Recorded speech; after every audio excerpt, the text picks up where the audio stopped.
What is up, Copy Squad? It's Tuesday, September 2nd, 2025. Today, we're going to do part one of a new sales letter breakdown, the Whitney Tilson Stansberry Research US IPO sales letter breakdown. I've been seeing this one a lot. It looks like it's got some interesting concepts baked into it. And also, per usual, it's got some beats sort of obviously nested right out of the gate that are going to be very useful for us expanding our repertoire of technique and beat execution. Before I begin, I have a quick personal announcement that I'm very excited to share. My new sports betting brand, Pick Junkies, just went live today. So if you're in the United States in a sports betting friendly state, check out pickjunkies.com and go make potentially some winning sports bets over and over again. Pickjunkies.com. It's amazing. Go check it out. All right. With that being said, we're going to jump into the sales letter breakdown. So I'm going to share my screen. You should now be seeing the US IPO screen share, which is cool. And everything's all set up. We're good to go. Let me open up let me get my chat open. Chat. And if anyone's joining, my participants. Oh, a bunch of people in there already trying to join. Okay, here we go. Wall Street legend breaks his silence. Could President Trump reward investors with a US IPO? Former hedge fund manager and Harvard MBA predicts the White House is preparing to transfer as much as $100 trillion of America's most valuable assets onto the stock market. Find out how you could position yourself with just $10. All right, so you guys should already see some of the classic things. The 4 U's, right? Like up top, unique, useful, urgent, ultra specific. Just scribble this in. 4 U's. Is it unique? Yes, the US IPOing. I think this is really important. We talk about 2 major types of headlines. Now, this is the part where I would typically quiz you guys, but I don't have time for that today. I'm in a rush. So I'm just going to tell you what they are. There is biggest thing ever. Like, there's nothing been bigger in history. It's literally been written in so many promos where it's like greatest innovation in history, hottest IPO in history, the world's 2 most powerful men in the whole world, right?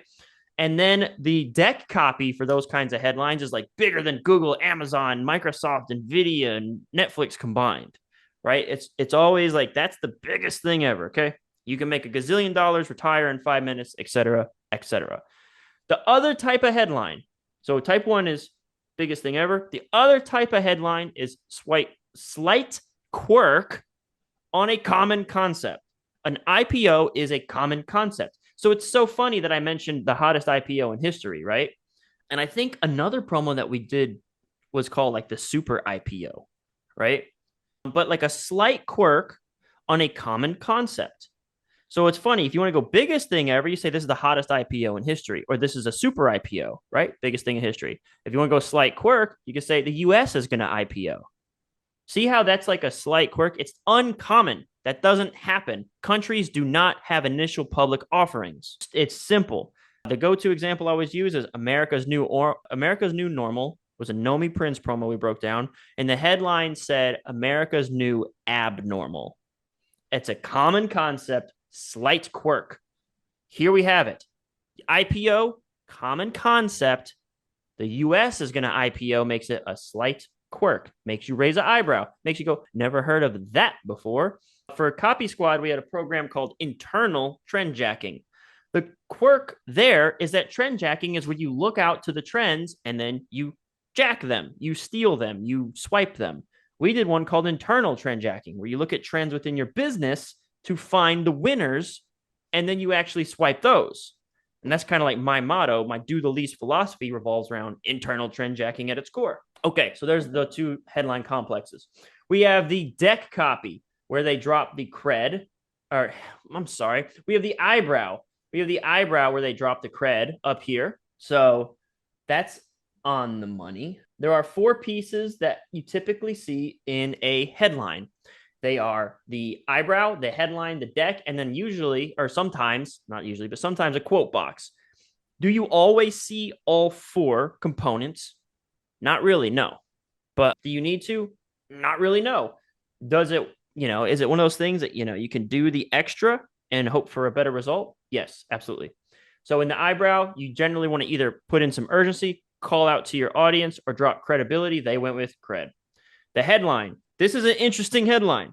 One of the things I constantly berate writers about, because it drives me nuts, is when you write a whole sentence for a headline complex. A headline complex should be like 3 to 5 words. Hottest IPO in history, greatest innovation in history, $15 trillion gadget, $11 trillion miracle sheet, Trump bonus checks, America's new abnormal. These are headlines. They're like 3 to 5 lines.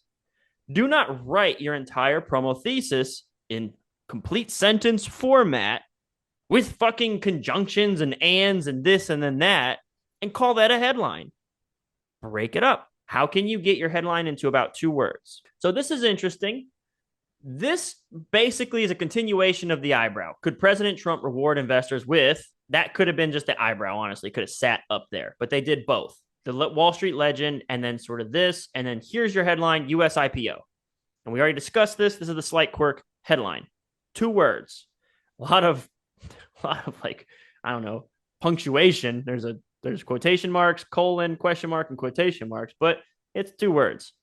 Now we're in the deck copy. The deck copy is where you spell out your unique promise. We have to do this because for all things holy, this is like my primary way of building promises, my primary way of interacting and interfacing with clients, my primary way for developing ideas to write copy. And I don't accept other philosophy idea presentations. I know them. I know about all the different ways like you could present a big idea. I know about Evaldo's 10-word sales letter. I know about all that shit. I've heard of it. I read it. That's not how I want you to engage with me when it comes to ideas. I have a philosophy. I've laid it out. I think it's the most clear in the game. And that it is and this is for front end specifically. There's a catalyst. It's going to unleash, pave the way for, release, trigger a force of nature. This force of nature is inherently going to make people very rich. The problem is you do not know how in the hell to capitalize on it. You know it. You're like sitting there racking your brain. I know people are going to get rich from this, like NFTs. That's how I felt about NFTs. I was like, I know people are going to get rich from this, but by golly, I have no clue how I can get rich from this. So I need a mechanism. I need a way into NFTs. I don't recommend you do NFTs as an example. So here, Trump is going to reward investors with a US IPO. Okay, we don't know what that is, but it's a thing that's happening. Former hedge fund manager and Harvard MBA predicts the White House is preparing to transfer $100 trillion of America's most valuable assets onto the stock market. Find out how you could position yourself with just $10. So isn't it all right there? Isn't it all right there, guys? The White House. All right, so I will quiz you here. Tell me, what do you need to research for a catalyst? This should be rapid fire. We do it every single week. By the way, study the sales letter breakdowns. Like if you can't answer this off the top of your head in like a half a second, you need to. Like this should be burned into you at your instinctual level. So Paulo coming out the gate says characters, dates, and supply demand, or he follows up. Yes. What does that mean? It means somebody's going to do something on a date. So if you don't have a somebody, you don't have a catalyst. If you don't have a date that they're going to do it or some, so it's either a person or an entity. The more grounded in the today's headlines that your character is, the better. I'm going to pick on one of my writers. One of my writers like, this is the moon. There's a bunch of minerals on the moon. There's a race to go get the minerals from the moon. And I was like, bitch, I ain't never seen a headline about getting minerals from the moon. I haven't seen it in Fox News. I haven't seen it on the top of my YouTube algorithm. I haven't seen it on Instagram. Yes, there's probably some conspiracy theory rabbit holes where you got that idea, but it ain't at the top of Fox News. It ain't at the top of the masses, of the zeitgeist. My father probably doesn't know about minerals on the moon. All right? It needs to be like that. The cab driver knows about it. So I said, you need to go back and change your characters because the moon is a shitty character. All right? So Your character should be grounded in today's zeitgeist, where their head is mentally at. This is one of those age-old copy things that they say, meet the customer where they're at. The customer isn't on the fucking moon. So characters, dates. So the date, they either just did something unbelievable or they're about to do something unbelievable. That's it. That's how your date functions, right? He is preparing. It is imminent to transfer. He's about to do something. They use the White House as a proxy for Trump. Trump's right here. Trump, believe it or not, is actually in the headlines right now. Top of mind in the United States of America and probably most of the world. He's a pretty low-hanging fruit for tapping into the zeitgeist. All right. Characters, dates, supply, demand. What's supply, demand? Essentially, this thing has to be bursting open a floodgate.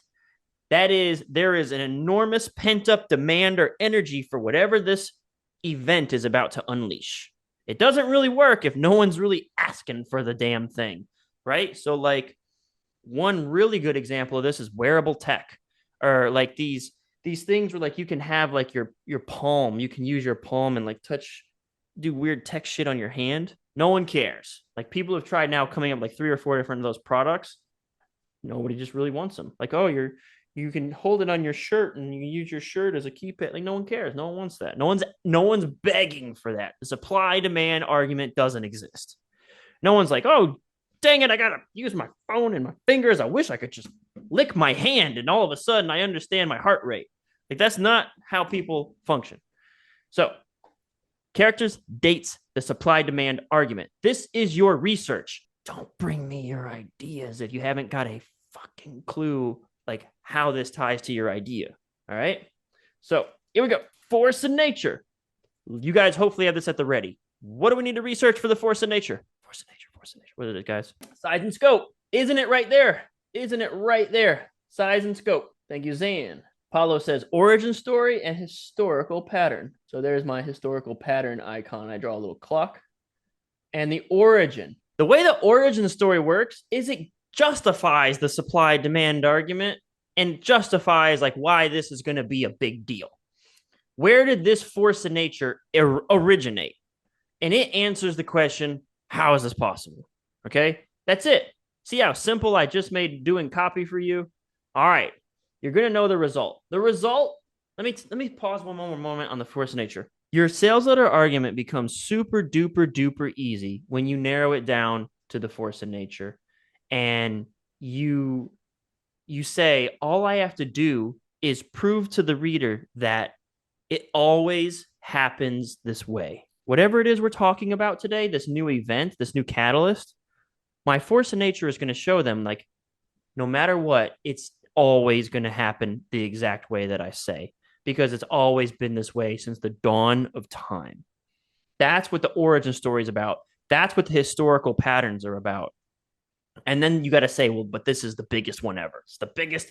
This thing is just, it's colossal. It's the biggest thing I've ever seen. All right, now mechanism, guys. What are we researching for our mechanism? Zan says Nesby. Yeah, and I'm going to add here pros and cons. So where do we see Nesby? You can get started with $10. I'll show you how. I'll show you my way to do it. And it's so easy, anybody could do it, right? And then the result is the money. The result is the money. You just want a bunch of track record. So like your track record goes in here, and then you need to be able to tie the force of nature to a result with demos so that whenever it happened in history, it's cool that it happened in history the same way, but was the outcome everyone got rich? Was the outcome always everyone is getting rich or got rich? So your force of nature needs to show everyone got rich, and your track record and your current demos needs to show everyone's getting rich. When I say demos, that's short for demonstrations, demonstration of result. Cool. Now that we've done this for the 100th time, right? You're all on the same page. Every one of you is now a certified copy junkie. You guys know exactly how to write a promo. Congratulations. Moving through, pattern interrupt. I didn't vote for him. This is a breadcrumb interrupt. Why is it a breadcrumb interrupt? Because the question is, who the fuck is him? Probably Trump, right? So there's 3 types of interrupts. Take a look at this. what if I told you, and the breadcrumb. So it's visual, question, breadcrumb. Pick one. Breadcrumb's going to be the hardest. I didn't vote for him, and I hope I never have to meet him. But as someone who worked at the highest levels of finance for the past 35 years, so we get a little dose of cred, I'm here to tell you that President Donald Trump could reward a group of American citizens in a unique way very soon. All right, here we are. We're 3 lines in, and we have that sort of hint at what's in it for me, right? We're sort of moving right away. Soon you could get rewarded in a unique way. So the two really, really, really important things that I stress in the lead in your first 4 lines, I need to know what's in it for me, and I need to know it's unique. I need to know it's new and different. That's it. And I do both of that. So we have some what's in it for me. We're in Act 1, the lead, and the purpose of the lead is to go over what's in it for me. That's it. Not to explain it yet. We're just going over what's in it for me. Trump is effectively, all right, now he's going to, okay. So this is where he begins the trigger BS section, and he expands on that. The trigger BS section, in my opinion, lasts approximately 5 lines. So let's sort of look at how this goes. He's about to release, so doesn't that fit the bill for our catalyst? A catalyst is going to unleash a force of nature that will make people rich, and I have a way to tap into it. That's our unique promise format. He's going to unleash $100 trillion, big giant size and scope, right, of our country's stored wealth. So in a trading promo, we have these high-level sort of teasing language, and it's called like a phenomenon, an anomaly. In this one, stored wealth. Onto the U.S. stock market, creating massive market boom. Notice this note that I wrote here. So here's a nuance of your force of nature. The force of nature is what makes stocks go up. It's what makes stocks go up. Your force of nature being some random arbitrary thing isn't useful to the reader unless it's only useful to the reader if it's what makes stocks go up. So the stored wealth being released, supply, demand, floodgate opening, the opportunity being the stored wealth, will create massive market boom. You see, it's all there. It's all there just like I said. Except there's no way for me to get in on that. There's a stored wealth. How do I get rich off that? Right? It's going to make a market boom. How do I participate? How do I make the money? But the most important point is if you take the right steps. Oh, that's how. If I take the right steps, if I knew your secret plan, this could have huge consequences for your personal wealth. This is where we tie it directly to the reader. This might sound crazy. Boom. So how do we know that they triggered BS? Because they literally addressed the skepticism they just pulled up. So what's the point of the BS? You want to trigger skepticism in a reader so that they audibly utter out loud, they go, bullshit, bullshit. No way. This might sound crazy, but the wheels are already in motion, y'all. A deal was made near Mountain Pass, California on April 30th, and the tiny company behind it is up more than 3,700% since the start of 2025. Right there. Boom. We know what's in it for me. We've tied this stored wealth market boom to financial result. It's all right there, folks. This is not rocket science. The problem is you guys skip the nuance steps. The problem is when I tell you guys like a force of nature needs to be the cause, you just come up with a random force of nature. Like whenever Campbell's comes out with a new soup, stocks go up. Something like that. Like, and you don't actually figure out how that, I mean, fuck it. You could use that if you could do the demonstration of the origin story. Like if you could show me the origin story and tie that to like, it all started back when Campbell's was in the Illuminati and they paired up with the Vatican to run the economy. If you could tell me that origin story and make me believe that when Campbell's come out with a new soup, stocks go up, cool. But most of you just stop there. You don't have historical examples showing that to be true. You don't have an origin story explaining how that's possible. And at size and scope, you stop at, this is the biggest thing ever. You don't have a solid concrete number and you have no justification for it. You don't come up with characters to fill in these stories. You don't come up with anything real and tangible that's about to happen. You say something like, Campbell's hasn't come out with a soup in probably, I don't know, 30 years. They're bound to have another one soon. You guys send me shit like this. Like, it's been a while. We're due.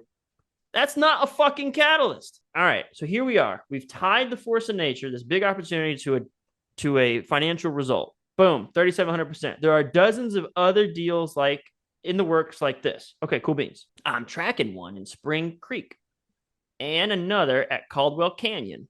These are the crown jewels of America, possibly up for grabs in unique ways in the coming months, right? So here it is like up for grabs. Like that's that hint of a result that makes me say, well, how do I get involved? And in unique ways, it's up for grabs if you know the way. This is super subtle. This is very well done. What's funny is I read this as it's a grift.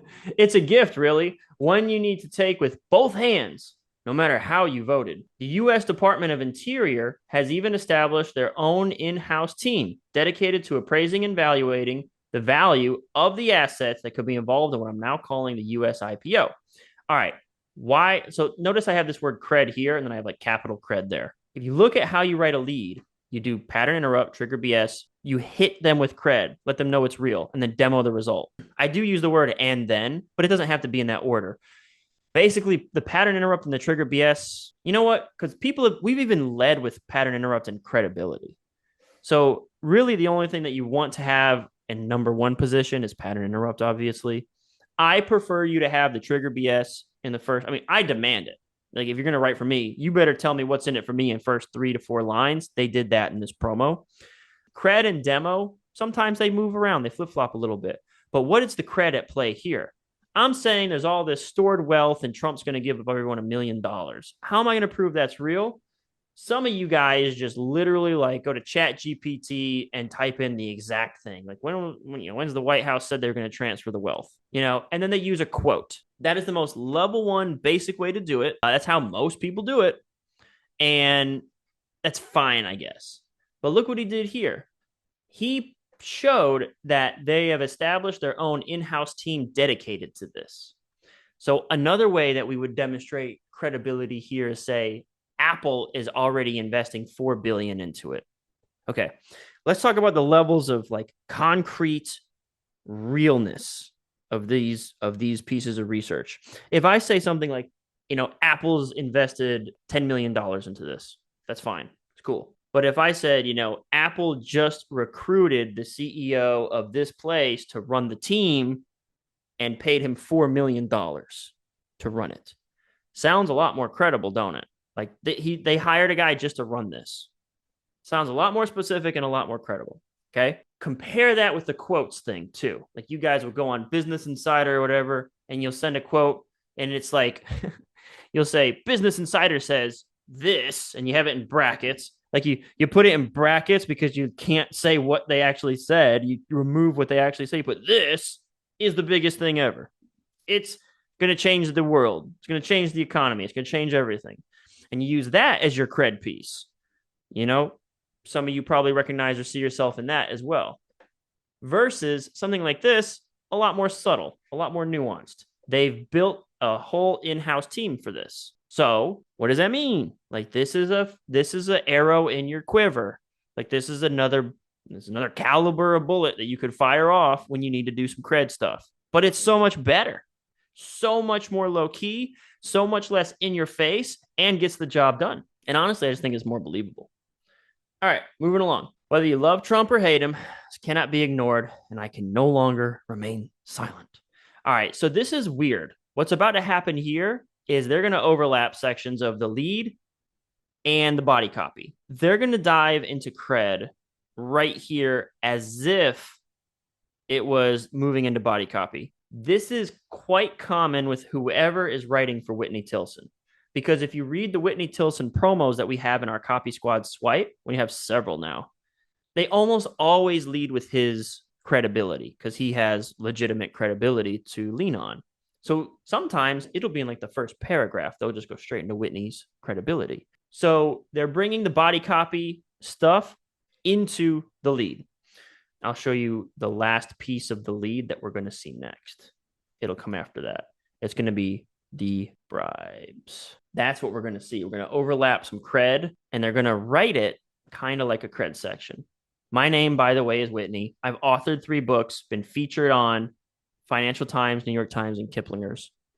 So again, if you've watched our sales letter breakdowns, you would know I have shorthand technique titles, and they are like books and featured on. And so there you are.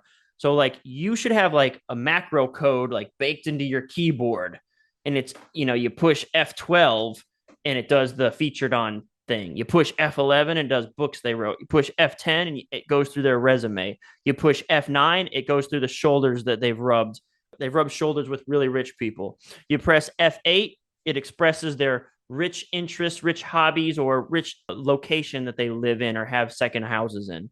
Okay. You push, what else? You push F7 and it can be the awards that they've won, the competitions that they were like, they were ranked top #1 investment guru by Forbes, you know? So think about it. I just went through F10 to like F8, or I went through F12 to like F8 or F7. Those are just Copy Squad technique labels. They should be right there in your holsters, baby. You should be ready to fire those off at any time.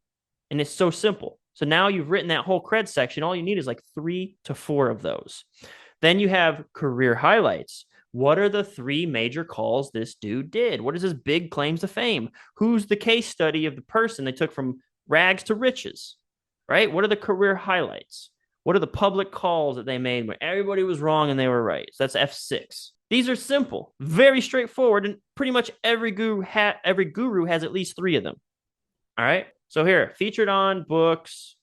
I ran a $200 million hedge fund resume. But, and here we go. I want to be clear. This is one of the biggest money-making stories in America. This is so textbook, it almost borders on lazy. How do you tie to today? I love all that I've done and all the people I've helped and all of my success in the past, but nothing compares to what I'm bringing you today. That's the tie to today line. That simple. So look, I don't know, man. This might actually still count as lead cred. I might need to back up on what I said a minute ago, because when we do lead cred, we don't dive into a full cred section. We just give 3 quick hits of cred based on my strategy and my system. So let's see if he reintroduces himself once more. Nope, he does not. So this is all you get for cred. And they basically combined the full cred section, which is all caps cred, with the cred 3 hits in the lead. They combine the whole cred section, which is a full beat, with the 3 quick hits that you get in the lead. So in the lead, you're required to have 3 quick hits of cred. I mean, that's what I require you to do if you're going to write for me. All right. So then he says, that's why, well, actually here, this is the most important thing. More important tariffs, more important than short-term sell-off, more important than anything. If you're interested in AI and robotics, this is a huge thing for that. I mean, notice he's just using big. This is big. All right. So look, this is the biggest. More important is another way to say biggest. More important is another way to say biggest. More important is another way to say biggest. He says plays a huge role. So he's just using the big emotion here. So again, you want to execute on the big emotion here. You now have 1, 2, 3 different ways to execute on the big emotion. That's why in the next few minutes, I'll show you. So as soon as you see that, you know we're going into bribes. Quick. Who's in here? Ori, are you in here? Or Paulo? Or Zach? Is Zach in here? What do we do in the bribes? All right. There's rules for all of these things. What do we do if we want to do bribes? Oh, actually, Zach can't make these calls at this time anymore. Okay. So Ori or Paulo, even Zan. Hell, I got some new guys in here who could do it. Ori says 4 question and or beats. Right. The 4 questions are, what's in it for me? How is that possible? How does it work? How can I get started? You just take those questions and make them into bribes, where you tease what's in it for you. You tease how does it work? You tease shit. You tease what's in it for you. You tease how is that possible? You tease how does it work? And you tease how you can get started. Those are 4 bribes. Super easy. Where do you get those teases from, Kyle? I'm not super smart like you.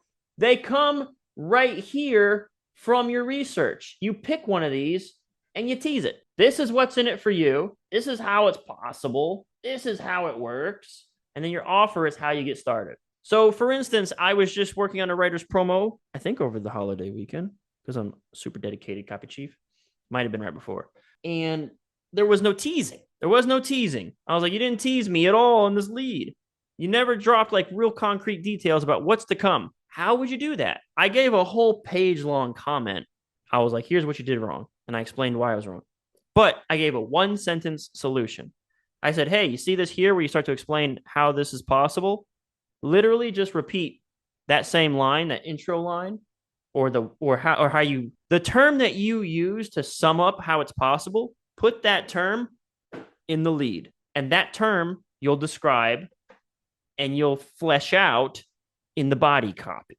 So how the government let's go over this and you'll kind of see it in action. How the government just created a $100 trillion economic boom for investors. All right, so there's your force of nature, but we don't have any idea how to get in on that. Like we don't know how they created the force of nature.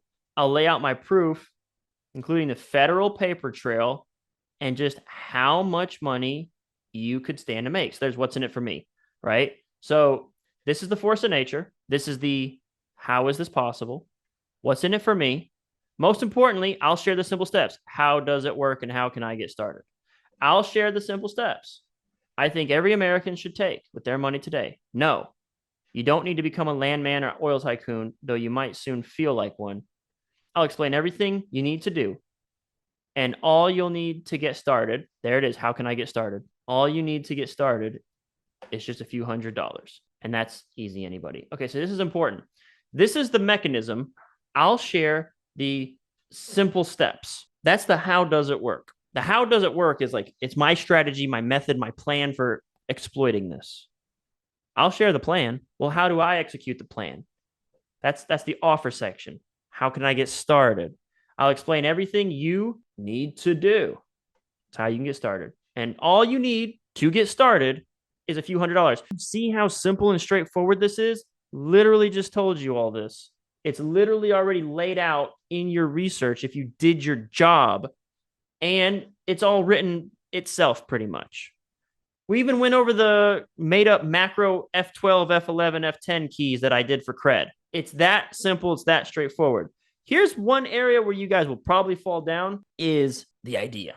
I mean, honestly, writing the promo is easy. The hard part's coming up with these two words. Like saying, Jerome Powell's going to cut interest rates and make the economy go up. That's not an idea. That's not an idea. What makes this an idea is the framing it as an IPO. What made Trump bonus checks an idea was framing these dividend checks, not as dividend checks, but as Trump's special bonus checks. What made one of my tech promos work was framing, I can give you a couple actually. We'll do the LiDAR one. So my $15 trillion gadget promo, framing this tiny little LiDAR device, which is what you need. You need LiDAR to run autonomous vehicles. So it was an autonomous cars promo. This little LiDAR, which is a type of radar kind of thing, this thing's worth $15 trillion. That's a slight quirk. It's a $15 trillion gadget. So what gadget's worth $15 trillion? What gadget? Like, what a word, right? What a good word for like $15 trillion gadget. That juxtaposition doesn't even make much sense. But that's how I framed this tiny little LiDAR is going to make people millions through autonomous vehicles. I didn't say the autonomous car race is here and it's going to make people rich. That's not an idea. That's just, you could read that on a Google search. Like that's just what it is. It's not an idea. Where you're going to fall apart is when you are tasked with making it sound cool. That's where you have to do what you might call creativity. But even that I have frameworks for, right? Slight quirk on a common concept. Andrew's got a question here. Question. Doesn't saying a few $100s here contradict the headline that says as little as $10? That brings up an objection.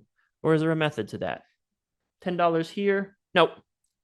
Nah, dude. That's I would say it's overthinking. I'd say it's overthinking. Like, what we're trying to say is it's a couple bucks. I would say that the few $100s here has to do with joining the service and then buying the stocks. And I think the $10 here is how much it probably costs to buy like the cheapest mining company that they're going to recommend or something like that. Zan says, comparing this idea to American birthright shows how the same opportunity can lead to two completely different, brilliant ideas. Yes. So that's actually coming up, Zan. It's right. Where the hell did I write it down? Sounds similar to America's Secret Trust Fund. So America's Secret Trust Fund, when I got to page 6, I was like, oh crap, these are the same ideas. But one was called America's Trust Fund and one was called US IPO. That's what I'm talking about. That's your job as a copywriter. That's it. That's exactly what I'm talking about. It's the same investment thesis, but you won't know that unless you read the shit out of these promos and study them. You would never know you're going to invest in the same stuff because the framing is completely different. You're framing US as an IPO. What a unique concept. All right, cool. Let's keep moving here. So we've got the bribes, just like I told you they would work because I'm a super genius. And I know I'm not the only one who sees what's coming either. All right. So the first, you can call it either objection or you can call it the first claim in the lead and coming out of the lead. What do you think that is? This one, the frequency with which I say stuff starts to get a little bit more scarce as we move through the copy. It's not as hardcore as the lead, but what's the main claim we want to do out of the gate? The main claim we want to prove. I'm gonna wait. Someone take a stab. I just want to know, what's the main claim you want to handle coming out of the lead? What do you want to demonstrate coming out of the lead? Ori says this is always happening, right? What you want to instill in the reader during the lead demonstration is that, and as you're exiting the lead, is that this is basically a guaranteed deal. So let's see. I know I'm not the only one who sees what's coming. For example, one of my friends is among the most influential billionaires on Wall Street. We were classmates at Harvard. He was in my wedding party. He's excited about a $10 stock he thinks will be one of the first assets Trump will IPO for the funds. In fact, I'll give you that company's name for free in just a few minutes. He's publicly saying that he thinks it could soar 250% as a result of this situation, and his hedge fund has already loaded up 220 million shares of the company already. So again, another expert piece of copy, because what I said earlier was how would I instill credibility? You could use like a quote where like Business Insider says, this is a big deal. This is a big opportunity. You could use Apple is investing $10 million. I said, but those are very generic. What did he do here? He just said a hedge fund has loaded up 220 million shares, didn't he? He just said, yeah, I know this hedge fund has loaded up 220 million shares. But instead of saying that, he said, it's my friend, one of the most influential billionaires. And it's the same stock that I was just talking about, and I'll give it to you for free. And he's loading up 220 million shares. So one of the cool things is the sort of way he flexed some new and only emotion into this. And it's layered in with the bribes. Notice that this is just kind of like a weird continuation of that stock tease bribe, where he's like, I'll show you exactly what you need to do, and I'll give you a stock pick for free. He's publicly saying it could soar 250% as a result of the situation, and his fund is loaded up. But that's just one of the opportunities in play right now. There are likely dozens of other ways you could make money off of this if you know where to look. As you'll see, this massive transfer of wealth is already underway. So what Ori wrote here when I asked him, I said, what do we want to prove? We want to prove that this is a certain done deal. Like it's as good as guaranteed. So we'll pause here for just a second. I want to come back to this note. This is something I've been hammering with my writers. We need to write front ends with this style. One big catalyst unleashes a flood of opportunity. So notice here, there are likely dozens of other ways you could make money off this if you know where to look. As you'll see, this massive transfer of wealth is already underway. So what is this? This is just the force of nature label, right? There's an IPO. It's going to be a massive transfer of wealth. It's already underway. The reason it's important that I circle that is because, again, like that's how you turn this into teasing language. Like you could say it's a phenomenon. You could say it's an anomaly. You could say it's a megatrend. Transfer of wealth is another one of those expressions that's always in play in financial publishing. And it's not necessarily wrong or bad. It's only unuseful when you've built no narrative around it. You've used no specifics and you've told no story. You have no characters. Then when you say there's a transfer of wealth happening, then I'm like, this idea sucks. And you're like, yeah, but the other promo said it was a transfer of wealth. Yeah, but you suck. And the other promo didn't. So the other promo has all this concrete stuff baked into the story that makes it feel real and certain. And they do that with all these specific facts. So what a lot of copywriters will do is they'll start swiping. Everything's going great. And then they get to this line.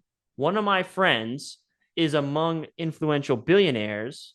He was in my wedding party. Guess what happens to this line?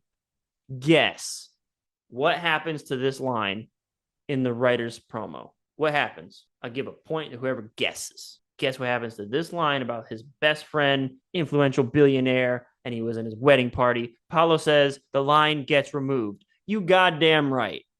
Not replaced, not reworked, not rethunk, fucking removed. So I end up getting a promo. This is a 36-page promo, and someone decides to blueprint this. I end up getting a 25-page promo where every time the copywriter hit a hurdle like this with a specific bullet point of research, they're like, well, that doesn't apply to mine. And it fucking vanishes. And I'm left with this generic wealth transfer promo about nothing. You have to do the research.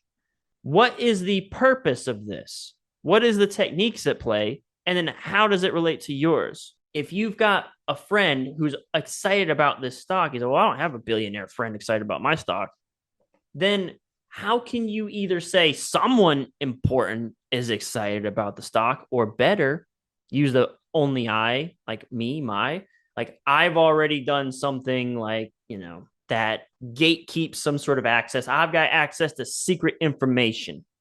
In fact, I just finalized a report, right? So he says, I got this $10 stock I'll give away for free. In fact, I just finalized a report that spells out all the details with, what the stock is. It's only $10 and I'll give it away for free.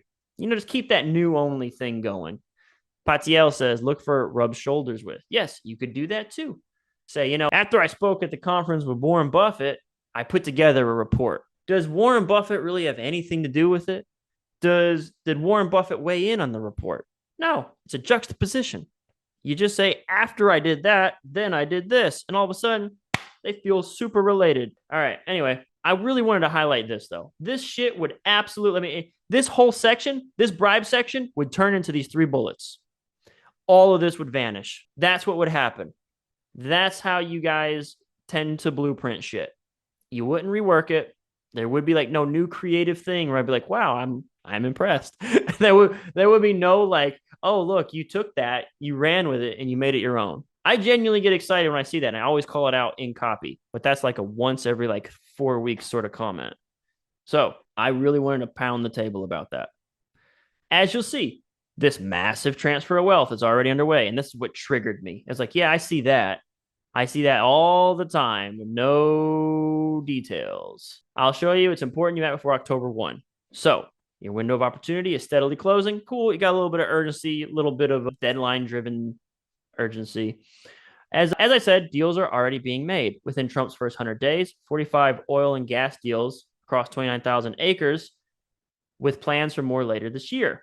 Millions of dollars of deals supporting geothermal energy.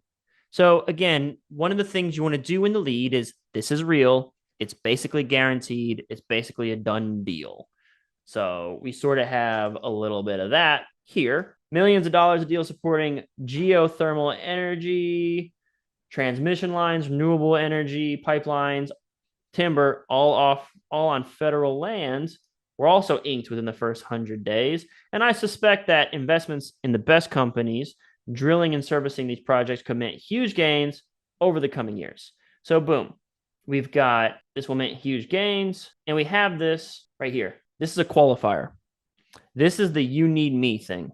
This is the why you can't just go invest in the drilling companies. I'll tell you about a few of the best ones today. So if for any reason I haven't been clear, let me be as blunt as possible. Ooh, I like that. This massive sell-off of federal assets is going to create a modern-day gold rush. What do we have here, folks? What is this? What is this format? Paulo's got it. When then? He said, if I haven't been clear, let me lay it out as the when then argument I'm here to make. All right. So we've got when then. When this happens, then that happens. When they sell off the federal assets, people going to get paid. I don't know if these are actually the right colors, but this is kind of like, yeah, when this happens, then that's going to happen. Now the opportunity for you to stake your claim in these early stage opportunities is coming around again. I want to reiterate.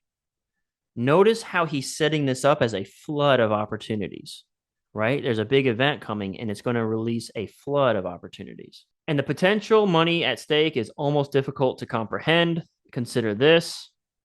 I'd bet most people don't know that the government owns the entire land base of the country, 245 million acres. If you look here, the red represents federally owned land as a percentage of the total state.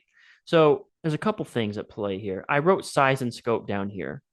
But if you really pay attention, like this is all size and scope. They're talking about the potential, basically the size and scope, the potential money at stake, 245 million acres. Look at the federal lands as a percentage of total state land area. They own 60% of the entire state of Nevada, 40% of Utah, 39,000 acres, and the rights to 200 nautical miles around the country. That's all land they could sell or lease for profit. So it's untapped opportunity. There's a bit of supply demand pent up, getting built up right here, right? I think this is also important. Like when we're talking size and scope, some of you guys just get hung up on the $100 trillion opportunity. And this is funny. You'll find the $100 trillion number. So like this right here, $100 trillion of America's most valuable assets. You'll say, okay, there's my size and scope. And then you'll go searching around again. Actually, here's what probably happened. You searched and you found 27 trillion. Then you searched and you found 50 trillion. And then you searched and you found some opinion piece for some whack job in his basement, and he said 100 trillion. And you say, okay, that's my number, 100 trillion. But you got these other two numbers. You don't want to just throw away these other two numbers. And you write a whole section about, they say 27, but they say 50 trillion. But really, I think it's 100 trillion. And you say, boom, I did 3 pieces of proof for my size and scope. I did 3 pieces of proof. That's what Kyle said. I need size and scope, and I need to prove it 3 ways. That's barely 1 piece of proof. Notice how whenever he has to prove out size and scope, he doesn't just say it's worth $1 gazillion because, quote, box. It's worth $1 gazillion because Financial Times says it's worth $1 gazillion. End of section. No, he actually proves out the size and scope here. The amount of money is difficult to comprehend. 245 million acres. And so the unit here isn't just dollars. That's kind of what I'm highlighting. You can show this in other ways. One time I was writing for a dating guru, and this deal never materialized, but I wrote like a couple pages of a lead. And one of the problems I highlighted was the attack on masculinity. And I didn't just say there's an attack on masculinity and here's 1 piece of proof. I said, the problem with like the reason you can't find a girlfriend or something like that is there is an attack on masculinity. First piece of proof. Turn on any TV show and you see some fat, dumb, blubbering idiot getting berated by his wife. Or that was like piece of proof 1. So it's on TV. And then like number 2 was like, even the stars and like powerful men aren't safe because like we had the Will Smith thing where his wife was like cheating on him. And it's like, yeah, whatever. And then you had Johnny Depp and his wife was like shitting on his pillow and she was like, yeah, whatever. And then you had Jeff Bezos' girl like flirting with Leo, like about to throw herself at him at this like red carpet thing or like a gal, like something important, like a big, like everyone was watching. And she was like, yeah, whatever. That was piece of proof number 2. But notice how piece of proof number 2 had 3 examples. And then I had some other third piece of proof. I have a tendency to speak in the cadence of 3s. So I had 1 piece of proof like that, and then 1 set of 3, and then a third piece of proof. The reason I'm telling you this is because when I had to come up with my examples, I didn't just say there's an attack on masculinity. In fact, CNN reports masculine, boys are lonely. And fucking ABC News reports that, only 25% of men have girlfriends. And I looked on Wall Street Journal and they report 30% of young professionals are single and unmarried. But the reason I'm saying that, see how boring that is? Like, that's what most of you guys do for your research is like, it's just like a quote grab. It's a screenshot. You use the snippet tool. You said, okay, done. Not very immersive, not really down to earth and relatable. It's just quotes. All right. So we're in the size and scope section. He's expanding it. He's giving you this visual. He's showing you like this cool, like percentage of ownership. They own 60% of Nevada, 39,000 acres across eastern states. They own land. They own rights to land extending 200 nautical miles around the country. That's all land they could sell for profit. And things get even more profitable below ground. Oh, they're going to kick it up a notch because they own an additional 700 million acres of subsurface land. It's 3,000 times the size of New York City, 530 million football fields. One survey claimed the government leases only 2% of its offshore land and less than 6% of its onshore land. So boom, right? Isn't this sort of setting up the supply demand? So they've got all of this and they're only using 2%. I'm smelling a supply demand argument coming through. Like there's some untapped potential. One survey claimed government leases 2%. If you want to check anything, check out my disclosures. Just note, these are all federal assets. That means these are all technically recoverable resources you and I both own as taxpayers in the United States of America. And sure, while I don't think we are going to pull every drop of that oil out of the ground, you can still see why the potential here would be so attractive to a businessman like Trump. If anything, I'm surprised nobody else did this earlier. These incredible assets are owned by the people. That's you and me. It's part of our birthright as citizens. When I saw this, I paused. And you should be able to see my screen if I switch tabs. Yes. I was like, I recognize that. And I was like, oh shit, it's right there. It's an American birthright. I remember talking about this. We did this for that other promo. And so this goes back to the idea of this is the perfect example of what I've been saying. I say that we are given an investment thesis. Most of the time, there's a couple big trends to invest in the market at any given point. The energy has moved away from AI and to minerals and rocks and stuff like that, I think, or at least that seems to be true because it's working. But will you just basically swipe US IPO and write like US public offering? Or will you actually come up with another way to present the idea of investing in minerals and land? Will you actually come up with a new way to talk about land rights? Will you? Or will you just call it America's new trust fund? Because that's what the most of you do. The majority of you don't actually come up with a new idea. You basically pick one of these. You don't blueprint the intent of the section of copy, like what I was describing right here. You don't try to figure out the intent or the technique. You just say, that doesn't match what I've researched, so it's got to go. And that's why a lot of you ain't setting records. That's why a lot of you ain't bringing in the big bucks. So here we go. I noticed here, sounds similar to America's Secret Trust Fund. Now compare the idea, IPO versus trust fund. What a completely different way to describe the exact same shit. You could call one a trust fund. You could call one an IPO of a country. We should all have the chance to profit from them as they go public. See the quotations? That we call that a transsubstantiated idea, meaning it's a label, meaning that it's like a way that he's labeled this so that he could call it going public. This is our label because history shows, hot damn bear, look at it right there. History shows that if you play this right, you stand to make huge gains. What did we talk about at the start, kids? Force of nature, size and scope, history, pattern, origin story. What order of operations have we moved through? And I didn't even fucking write this shit. You guys wrote this. I told you to tell me what goes here. And I think it was Ori or somebody told me. And then what happened? Right? So I didn't read ahead and come up with this. I asked you guys, you told me, and then bingo bango, we predicted the future. So anyway, he's going to start moving probably into stock chart examples. History shows if you play this right, you make money, right? Isn't that it? History shows when this happens, then you make money. Easy. Writing copy is easy, kids. It's easy. It should take you like a couple weeks to write one of these. Take EOG. All right, let's go ahead and just go through these and we'll wrap it up. EOG, they hold 1,600 leases, 700,000 acres. Stock's up 123%. 4,300% since they started. And then, oh, look, I got another example. Boom. Oventive, 250 leases, up 535. Zoom out a little more. Here's a snapshot of the 5-year returns of all top leaseholders. They blanked that one. That's sensitive. Nothing here. Oh, so they're going to show us all 5 here. So there's 3, 4, 5, 6, 7.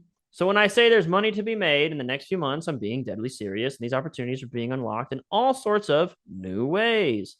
For example, in May, we discovered what might be the largest lithium deposit in the U.S. in Southeast Oregon estimated to be worth 1.5 trillion. And we're even seeing savvy investors make huge profits without discovering or drilling anything at all. Okay, so here's an origin story. Here's an origin story. Here's an origin story. He laid the foundation during his first term in office. There's the origin story. There's the origin story. Size and scope, historical patterns, origin story. He's going to say this all happened back when Trump did XYZ. This is how this is possible. This is where it all began. Origin story. Writing copy's easy, kids. All right. But you didn't do the research. That's it. You're stuck. You didn't do the research. You didn't look at your promise, which is this. You didn't look at this and say, do I have historical patterns of this? Can I describe the size and scope besides just calling it $100 trillion? Can I describe the origin? Why is this possible? How is this possible? Can I describe from whence this opportunity derived? Where did it come from? If you can't, then you got work to do. If you can, then your life is super duper easy, kid. Like easy. Like free money easy. Not only free money, free passive money. Like once you write this, it pays you. Easy, kid. Fuck. Just listen to me. All right. So yeah, we've moved through this. We got the historical pattern. We got the when thens. We got the size and scope. Cool beans. Let's go ahead and get to the origin story and we'll close it out. So when I say there's money to be made and these opportunities are being unlocked, and this is another thing, he keeps bringing it back, these opportunities, you've got to, and for my team especially, you've got to look at this as there's a catalyst event that's going to unleash a flood of new opportunities. For my guys writing front ends for our clients, fucking listen to me, right? Because this is one of those things that I feel like I'm going to have to end up repeating myself 1,000 times. It's right here. This promo's doing it. We've talked about it. We've drilled it. We've rehearsed it. We've quizzed it. We know exactly what to do. Don't come to me and make me say the basic shit that I say on every one of these calls during your idea pitch. Don't make me be like, where's the character? Where's the character? Where's the date? Why would you approach me when I spend all this time and energy hashing this out sentence by sentence for you and then not have a character or date, not have a size and scope, not have an origin story? The ball's on you to do that. Figure it out and bring it to me. All right, we're moving through here. These opportunities are unlocked in all sorts of new ways. Okay, again, there's a catalyst coming that's going to unleash a big flood of new opportunities. For example, in early May, we discovered what might be the largest lithium deposit, seeing savvy investors make huge profits. Take what's happening at this gold mine as just one example. This is one other thing I can make a gripe about. All right, so we got the claim here. When you say the words, for example, you are bound by fucking law to only prove the claim you made right above and nothing further. So right here, we are going to prove savvy investors make huge profits without discovering or drilling. So here it is, Cortez, Nevada, 10 million ounces of gold, 30 billion opportunity. This is just context. This is just context. But rather than directly buying shares in a mining company, there's a way to get paid on every ounce of gold that comes out of the ground. There's no digging, no employees to manage. Most investors have no idea that opportunities like this exist in the stock market. So what we have here, I'm smelling a little bit of a problem because they said most investors have no idea. This could be a problem. I'm not sure yet. But they're just as easy to get started with as buying shares of Apple. Same goes for the $10 stock. I'm going to tell you in a minute. And remember, these aren't disconnected one-off opportunities. They're all part of the effort to take America public over the next few months. But you might be wondering, what makes me so sure? Okay, so I don't know that this is a problem. I'm not sure what this section is. We'll want to revisit this and figure out what it is when we read ahead a little bit. Because part of me thinks it could just be a way for them to tease. Problem? Is it just a general tease that goes after demonstrations? Because after you do demonstrations, which they did right here up to 7, after you do that, you roll into NSBE benefits. And what could be here is just NSBE benefits. It's new and you don't have to do the drilling. It's new and different. So it could be problem tease, or is it just NSBE? I'm a little bit on the fence. It does feel a little NSBE, and it feels a lot like they're just really drilling the new and only. Also, we're going to get a little bit in the weeds, but if you remember, oh my God, actually, this is like probably 20 2019. There's a sales letter breakdown called like the number one gold play for like 2020 or something like that. And that promo was about making money off of mining royalties. They make the exact, it's by Stansberry, it's by the same company, by Stansberry. They make the exact same argument right here. They make this exact same argument in that promo. I know that because I've read a bunch of promos, and most people probably wouldn't know about this or be able to connect those dots. But something tells me they're going to be doing some sort of royalty mining offer, potentially. But we're going to pop up right back here next week. Go ahead and drop your comments and questions. Any takeaways that you had from today's call, put those in the chat. What was your main takeaway, guys? Let's see what we got going on here. Paulo, date. Something just happened or something is about to happen. Exactly. Stay top of mind for characters. Make sure it's currently in the cultural zeitgeist. Yep. Origin story justifies that this is going to be a big deal. Okay. Yeah, fair enough. I did say that. And I guess as long as you tell the origin story. Force of nature. Prove it always happens this way. Cool. You can show size and scope beyond just dollars. Very important. Make cred more nuanced. Apple invested $100 million versus Apple just hired a guy and paying him $4 million to complete this project. Second seems more real and cool. Exactly. What do you do coming out of the lead? Make this opportunity seem as real, guaranteed, safe, predictable as possible. Yep. This is always happening, already underway. Hedge fund invested 220 million shares, et cetera, et cetera. Yep. James says, takeaways. Catalyst is characters or significant people, and dates is something has been done or is just about to be done. Supply and demand, an enormous bursting demand. Okay. Force of nature, size and scope, biggest thing ever, and origin story. It always happens. Mechanism, new, easy, safe, and big, pros and cons. Results, making money, saving money. Bribes. I wouldn't put saving money. I'd actually remove that from your notes. Nobody gives a fuck about saving money. If people care about saving money, nobody would have any money problems. Nobody wants to save money. That's a general. Some people like to save money, but most people don't. Bribes. What's in it for me? How is that possible? How does it work? How can I get started? Cool. Guillermo says, lots of great takeaways, but main one. I need to read and study way more promos so that it becomes just a second nature, and I can make those kinds of connections. Yeah, man. It comes from years of just doing it. Like, if I definitely can say with a straight face to a judge in front of my family and a newspaper reporter that I walk the walk when it comes to studying copy. Like, I do it. You guys get to witness it every Tuesday is me doing it in action. But a lot of what makes me so comfortable with moving through promos and writing them quickly is I just am like, duh, like this is what's supposed to come next. And that is just a matter of the 10,000 hours theory. I have just spent all the hours being engaged with the language, being engaged with the promo. And for me, it's just home. It's very comfortable. So for instance, I made a mention that we just launched Pick Junkies, right? So pickjunkies.com live starting today. I wrote that promo and launched it and had the VSL produced. Okay, so I wrote the promo in about 2 weeks, but I also flew the guru down, filmed it in studio. I filmed a beach day with some B-roll. I filmed a cigar bar night. I directed it. I helped him build his trainings and products right here at this desk, like the education materials for the bonuses. We built the Discord. I did all of that in 5 weeks. So not just write the promo. Most of you can't write the promo in 5 weeks. Just statistically, Sam, I'm not trying to put you down. Most of you can't do it. You're just not capable. I was able to do that and basically run the whole launch in 5 weeks. A lot of that comes because it's just another one. It's just another one. I don't get hung up on it. I just move through the steps. I go through the process. Boom, boom, boom. If you want to check out the promo that I wrote for that, which I wrote in about 2.5 weeks, maybe 2 weeks, it's at pickjunkies.com to go sign up for one of those packages and you'll see it.